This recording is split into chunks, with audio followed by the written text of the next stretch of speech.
The Abbey of Saint-Jean-Baptiste, located in the quiet hills of Belgium, had once been a peaceful retreat for monks seeking solace and prayer. It was an austere place, built in the 12th century, where the sounds of chanting echoed through the stone corridors, and the monks lived a life of discipline and devotion. But as the centuries passed, the abbey began to change. A new abbot, Father Edouard, took over in the 17th century. He was a man of strange habits, known to hold secretive meetings with foreign scholars and occultists. The other monks whispered about his late-night rituals, which seemed to grow more bizarre and terrifying as time went on. Some claimed that Father Edouard had uncovered forbidden knowledge, ancient texts that spoke of the darker aspects of the human soul. One night, a loud crash was heard from the abbey, followed by a deathly silence. The following morning, the monks found Father Edouard's body in the abbey's crypt, his eyes wide open in a state of terror, his hands clutching a mysterious artifact. No one could explain how he had died, or what had caused the strange marks on his skin. After his death, the abbey was abandoned, and the once holy grounds became a place of fear. The villagers spoke of strange lights flickering in the abbey at night, and of eerie chanting that would rise from the chapel's ruined walls. It was said that Father Edouard had opened a door to something malevolent, and his spirit, along with the restless souls of the monks, remained trapped within the abbey's walls. Those brave enough to explore the ruins would speak of cold gusts of wind that seemed to pull them toward the crypt, the sounds of whispers that could be heard on the wind, and the feeling of being watched, as if something was always just behind them, waiting to strike. Some said the abbey had become a place of lost souls, where the boundary between life and death had grown thin, and the echoes of the past still lingered, trapped in an endless cycle.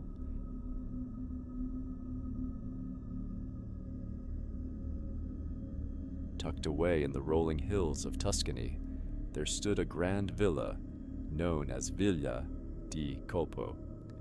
Built in the 1800s by a wealthy merchant, it had once been a haven for the elite, a place where lavish parties were held under the sparkling Tuscan skies. But beneath its opulent exterior, a dark history festered. The owner, Vincenzo di Colpo, was a man known for his ruthless business dealings and his penchant for cruelty. He was married to a beautiful woman named Giulia, but their marriage was a loveless one. Giulia had fallen in love with another man, a poet named Alessandro, and the two had carried on a secret affair. When Vincenzo discovered the betrayal, he was consumed by rage.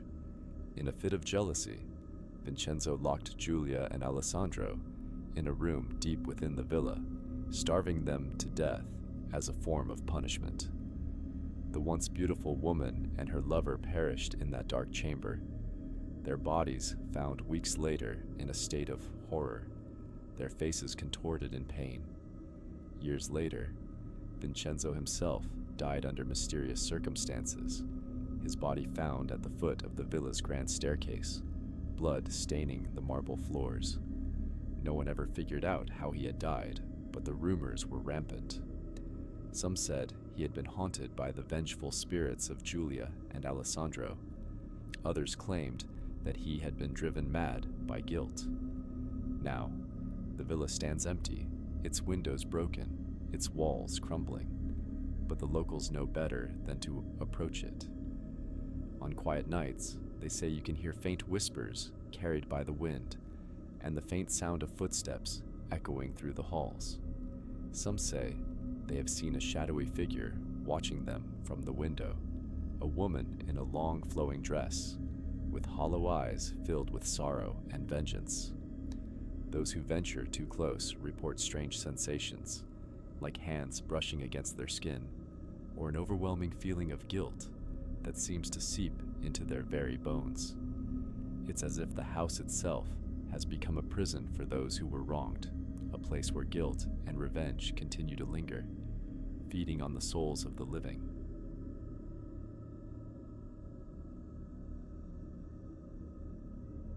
In the Loire Valley, hidden deep within the forest, stands the Château de Brezé, a majestic castle that has long since fallen into ruin. Its history is steeped in nobility, but its final days were marked by tragedy. The chateau had been the residence of the noble Brezé family for generations, but it was the last of them, the young Duchess Amélie Brezé, who would become the center of its most disturbing tale. Amélie was known for her beauty and grace, but she was also haunted by a secret. She had been promised to a foreign prince in a marriage arranged for political alliances, but Amélie's heart belonged to another, a young man named Etienne, a servant in the chateau. Their forbidden love blossomed in secret, far from the prying eyes of her family and the court. On the night of her wedding, Amélie vanished. Her wedding dress was found in the grand hall, stained with blood, but no sign of her body could be found. Rumors swirled through the village. Some said she had fled with Etienne, while others claimed she had been the victim of a violent crime. Years passed, and the chateau began to fall into disrepair. The Brezé family was no more, and the chateau was abandoned, but the locals knew better than to approach. Strange occurrences plagued the property. An eerie glow emanated from the windows at night, and distant voices could be heard calling out, but no one dared investigate. Some claimed to have seen Amélie's spirit, her eyes filled with sorrow, wandering the castle's halls, forever searching for the love she lost. One by one, explorers and thrill-seekers came to the chateau, only to never return. Their belongings were found scattered across the grounds, as if they had left in haste. It was said that if you ventured too deep into the chateau's labyrinthine hallways, you would hear the soft whisper of Amélie's voice, beckoning you to follow. Those who did were never seen again.